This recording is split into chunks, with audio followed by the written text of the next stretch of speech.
તો કેમ છો ફ્રેન્ડ્સ? આઈ હોપ કે તમે બધા મજામાં હશો ને મજામાં જ રહેવાનું છે. ચલો આજે હું તમારી સાથે ઓમકારેશ્વરનો વ્લોગ શેર કરવાની છું. તો પ્લીઝ વિડીયોને બિલકુલ પણ સ્કીપ ના કરશો. આ વિડીયો છે 14 જાન્યુઆરી 2024નો અને એ ટાઈમે 2-3 રજાઓ એક સાથે આવતી હતી ઉત્તરાયણ ઉપર, એટલે અમે ઉજ્જૈન આવ્યા હતા. તો ઉજ્જૈન અમે જ્યાં રોકાયા હતા એ રૂમ છે. હવે રૂમ ખાલી કરીને અત્યારે અમે નીકળી ગયા છે ઓમકારેશ્વર જવા માટે. હજુ તો આ ઉજ્જૈનનું જ લોકેશન છે બધું, જ્યાં અમે રોકાયા હતા એની આસપાસની બજાર છે. અને હા, 3-4 દિવસ લગીને રહ્યા હતા ને ઉજ્જૈનમાં, તો ચા અમે અહીંયાથી જ લેતા હતા, ચા નાસ્તો. તો જતાં જતાં હું કાકાને કહેતી હતી કે જય મહાકાલ, તો સામે એમને પણ કહ્યું હતું કે જય મહાકાલ. હા, ત્યાંની ચા નાસ્તો તો બહુ જ મસ્ત, પૌવા અને ખાસ કરીને મેગી, બહુ ટેસ્ટી મેગી બનાવતા હતા. બસ હવે ઉજ્જૈનને જય મહાકાલ કહી દઈએ અને ત્યાંથી નીકળી જઈએ ઓમકારેશ્વર જવા માટે. તો ઓમકારેશ્વર અને ઉજ્જૈનના કેટલા વિડીયો છે મારી જોડે, તો મને થયું આજે કે ચાલો આજે ઓમકારેશ્વરનો જે વિડીયો છે એ વ્લોગ બનાવીને તમારી સાથે શેર કરી લઉં.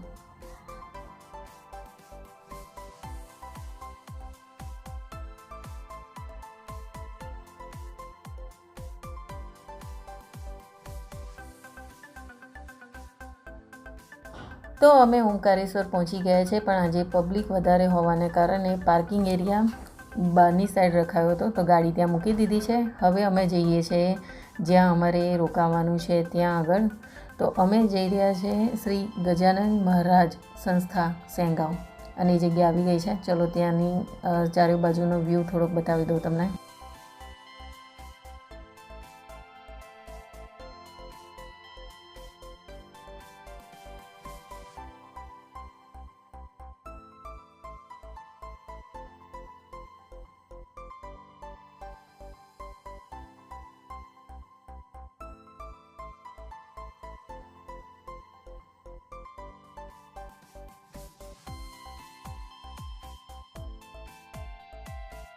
તો જ્યારે બી તમે ઓમકારેશ્વર આવો ને, તો અહીંયા આ સંસ્થામાં જરૂરથી રોકાવજો.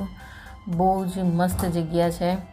અને અહીંયા જમવાનો ટાઈમ થઈ ગયો હતો, તો પછી થયું કે ચલો પહેલાં જમી લઈએ. એકદમ ઘર જેવું સિમ્પલ જમવાનું હોય છે. તો પછી અમને થયું કે ચલો જમી લઈએ, કેમ કે અમને ભૂખ પણ લાગી હતી. પછી જમીને અમે સીધા ગયા રૂમે. હા, ઉતારી ચાલુ તો કર્યો. ચાલ ને ભાઈ, હવે બોલ્યા વગરના બહાર કાઢો, અંદર જ કાઢવાના હોય. ક્યાં કાઢવાનું? એ સાઈડમાં.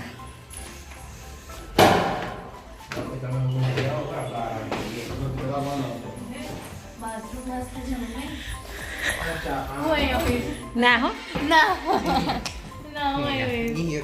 તું પેલ બાજુ જતો રહે. અહીંયા જુઓ, બેડ માટે ઝઘડો થાય છે. અને મેં તમને બતાવ્યો આખો રૂમ કેટલો ક્લીન છે અને બહુ સારો છે. વધારે ચાર્જ નથી જમવાનો ચાર્જ વધારે કે નથી અહીંયા રહેવાનો ચાર્જ વધારે.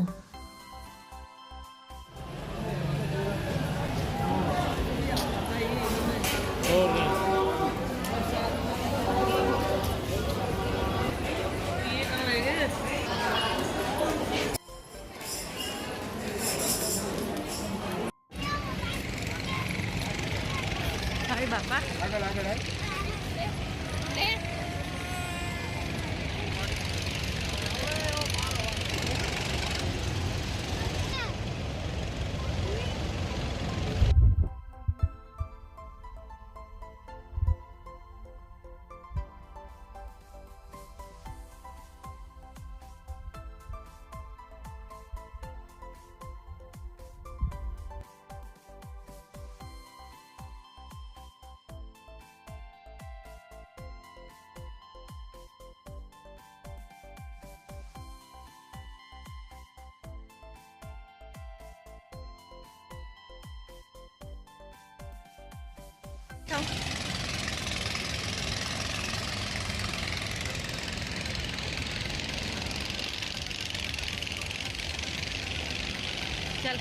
તો ભાઈ ભીડના ભડાકા વચ્ચે 4:30 કે 5:30 વાગે અડધી કલાક મંદિર બંધ પણ રહે છે.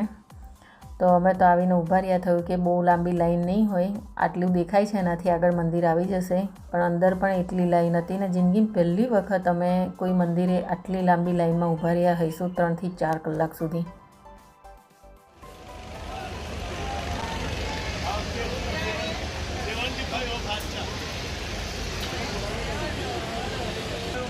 इधर 4-5 पीस જ આપે લઈને આવે છે ને આપણને એટલી સુવિધા આપે છે.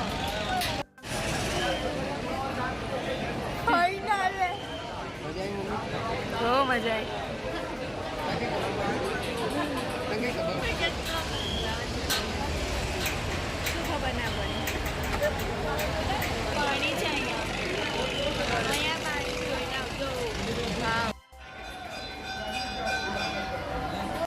તો બહાર તો અંધારું થઈ ગયું છે અને મંદિરની અંદર પણ તમે જોઈ શકો છો 3 થી 4 લાઈન છે, એટલે કે મંદિરમાં પણ બહુ જ ભીડ છે. આટલી તો ઉજ્જૈનમાં પણ નહોતી.